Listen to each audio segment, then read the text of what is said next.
true to what you do? Okay, and for me, self-awareness and authenticity, the self-awareness part for me has been very easy over the years because I've done a lot of different things in my life, sport and in business, and I became self-aware of where my talents and strengths lie.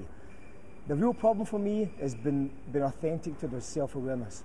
That was a real bugbear in terms of how am I going to do this daily, weekly, monthly to make some changes for me that's going to make me better or more successful.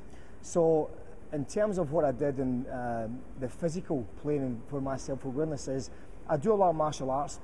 I was extremely self-aware of where my attributes were on how I could use this on a physical plane to be very successful. But in terms of being authentic to that, the training regimes were hard. Did I get up every day? Did I do it, every week? No. Some of the stuff that I did in martial arts, it required a lot of training. It required a lot of discipline. It required a lot of effort on my part. I required my natural talents, so that got me through a lot of different things. But when I became authentic, this is the real key here for me. What's your genius? And in some of the methodologies and metrics over the years, and knowing Niblick, was being authentic to those talents was extremely powerful for me. I was disciplined to get up early morning. I was disciplined to be at training more times than not. And it made a vast improvement to the talents that I already had because I relied mostly on my natural stuff to get me through. And that was good. But being authentic to it changed everything. It took it up a notch. And the difference between silver and gold medal, fantastic. That's what did it for me.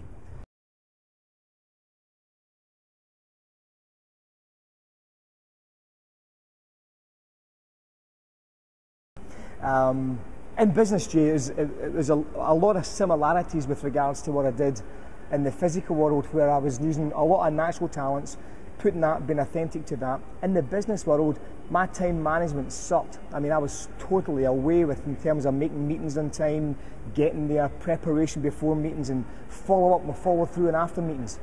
I was good at certain things in terms of engaging with the individual, getting the attention, looking at the critical issues, and getting all the business stuff side of it done.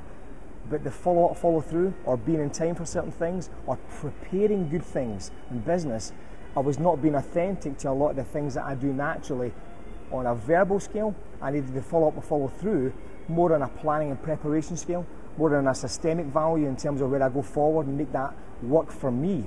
And I think What's Your Genius has taught me a whole bunch of things in terms of let's be authentic to where your talents lie, but let's underline a lot of other different things in terms of what you do that makes a difference. Where do you add the value? How do you make you become more authentic and more productive in a lot of different ways going forward in business life?